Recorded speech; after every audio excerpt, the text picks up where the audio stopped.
नमस्कार साथियों, आप देख रहे हैं ऑल इंडिया समाचार। यहाँ पर आपको 10 मिनट में यूपी की 25 बड़ी खबरें मिलेंगी, तो वीडियो लाइक करके चैनल को सब्सक्राइब जरूर करें। आज की पहली बड़ी खबर, केंद्रीय मंत्री किरेन रिजिजू ने राहुल गांधी पर तीखा हमला बोला है। उन्हें भारत की सुरक्षा के लिए सबसे खतरनाक व्यक्ति बताया। रिजिजू ने आरोप लगाया कि राहुल गांधी देश विरोधी ताकतों से जुड़े हैं, माओवादियों, उग्रवादियों और जॉर्ज सोरोस जैसे लोगों से मिलते हैं। उन्होंने कहा कि भारत ने ऐसा विपक्ष का नेता कभी नहीं देखा। यह बयान राजनीतिक गलियारों में हलचल मचा रहा है। मेरठ के गांधी आश्रम की बेशकीमती जमीन को योगी सरकार वापस लेगी। संसदीय कार्य मंत्री सुरेश खन्ना ने विधानसभा में बताया कि सपा सरकार में यह जमीन कॉलेज बनाने के लिए दी गई थी, लेकिन कॉलेज नहीं बना। सरकार ने इसे अपने पक्ष में अधिग्रहित करने का मन बना लिया है और विधिक राय ली जा रही है। विपक्ष ने इस ऐतिहासिक संस्था की जमीन पर अवैध कब्जे का मुद्दा उठाया था। मायावती ने यूपी विधानसभा चुनाव अकेले लड़ने का ऐलान किया। उन्होंने कहा कि बाबा साहेब के सम्मान के लिए अंबेडकरवादी लोग देश भर में जुट जाएं। दिल्ली में टाइप 8 बंगला अलाट होने के पीछे उन्होंने लखनऊ के गेस्ट हाउस कांड के बाद बड़ा सुरक्षा खतरा बताया। बसपा सुप्रीमो ने कहा कि यूपी में जैसे जैसे चुनाव पास आएंगे, जो लोग हमारे खिलाफ हैं वे हमें सत्ता से दूर रखने की और भी कोशिश करेंगे, हमारे खिलाफ साजिश करेंगे। सिर्फ यूपी में ही नहीं बल्कि पूरे देश में सभी अंबेडकरवादियों को बाबा साहेब डॉक्टर अंबेडकर का आत्मसम्मान पाने के आंदोलन को मजबूत करने के लिए काम करते रहना चाहिए।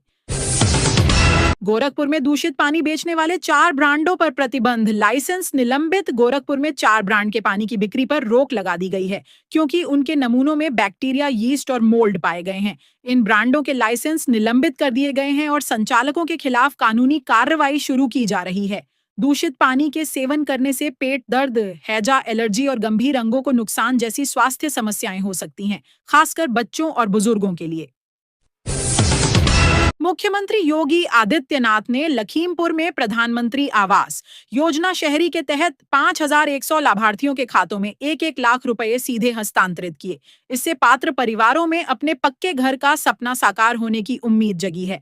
एसडीएम ने निर्माण संबंधी नियम स्पष्ट किए, जिसमें 30 से 45 वर्ग मीटर क्षेत्र और केवल भूतल पर आरसीसी छत के साथ निर्माण शामिल है।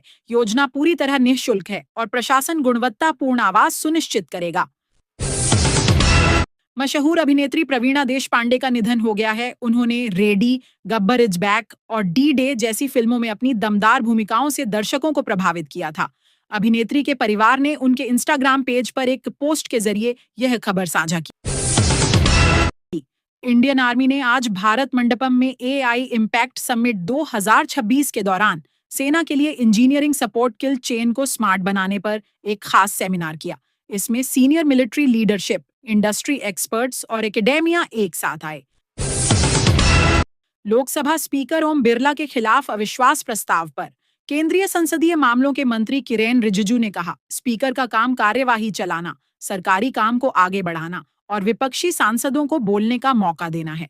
जिस तरह से वे स्पीकर के चैम्बर में घुसे और अपना प्रदर्शन किया, हमारे स्पीकर ओम बिरला ने संयम और नरमी दिखाई। अगर सोमनाथ चटर्जी स्पीकर होते तो शायद वे सभी को सस्पेंड कर देते।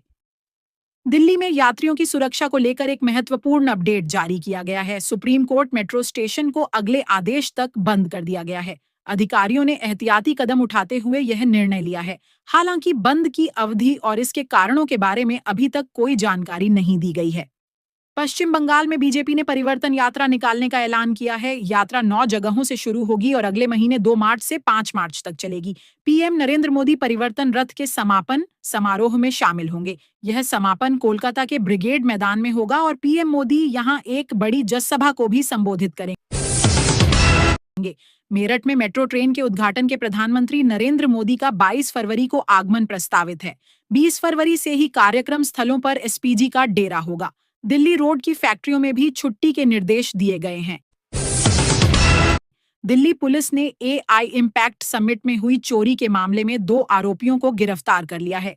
पकड़े गए आरोपियों के नाम आशीष और मनीष हैं। इन दोनों के पास से एआई वेरिएबल भी बरामद कर लिए गए हैं। दिल्ली पुलिस ने आरोपियों के पास से कुल 6 एआई वेरिएबल बरामद किए। मथुरा में राज्य कर विभाग और पुलिस ने संयुक्त कार्रवाई में 4 लोगों को गिरफ्तार किया है। इन पर फर्जी फर्म बनाकर बिना माल आपूर्ति के बोगस आईटीसी पास कर सरकार को राजस्व का नुकसान पहुंचाने का आरोप है। आरोपियों के पास से chequebook, ATM card, PAN card, Aadhaar card और मोबाइल फोन सहित कई आपत्तिजनक दस्तावेज बरामद हुए हैं। यह कार्रवाई जमुना पार्क क्षेत्र में हुई। एटा में विद्युत विभाग 20 फरवरी को बकाया बिल वसूली के लिए एक महाअभियान चलाएगा। इस दौरान 50,000 बकायेदारों का पंजीकरण कर 17 करोड़ से अधिक का बिल वसूलने का लक्ष्य है। यह अभियान विद्युत बिल राहत योजना के तहत हो रहा है, जो 28 फरवरी तक जारी रहेगी। सभी अधिकारी और कर्मचारियों को जिम्मेदारी सौंपी गई है। मुख्यमंत्री योगी आदित्यनाथ जी का सपना है कि उत्तर प्रदेश $1 ट्रिलियन की अर्थव्यवस्था बने। इसी सपने को पूरा करने खातिर उत्तर प्रदेश कौशल विकास मिशन ने कौशल कनेक्ट सेल शुरू करी है। अब ये सेल इन्वेस्ट यूपी के साथ मिलकर काम करेगी। जितना भी निवेशक यूपी में कारखाना फैक्ट्री लगाएंगे, उनको उनकी जरूरत के हिसाब से तुरंत तैयार और प्रशिक्षित मजदूर मुहैया कराए जाएंगे। इससे कारोबार करना आसान होगा, ट्रेनिंग में देर नहीं लगेगी और हमारे नौजवान को अपने ही जिले में रोजगार मिल सकेगा। विश्व प्रसिद्ध लठामार रंगीली होली मेला खातिर बरसाना में जोर शोर से तैयारियां चल रही हैं। 24 फरवरी को लड्डू होली खेली जाएगी और 25 फरवरी को लठामार होली होगी। अंदाजा है कि करीब 10 से 15 लाख श्रद्धालु यहां पहुंचेंगे। लोक निर्माण विभाग, बिजली विभाग, नगर पंचायत समेत सब विभाग अपने अपने काम में लगे हैं।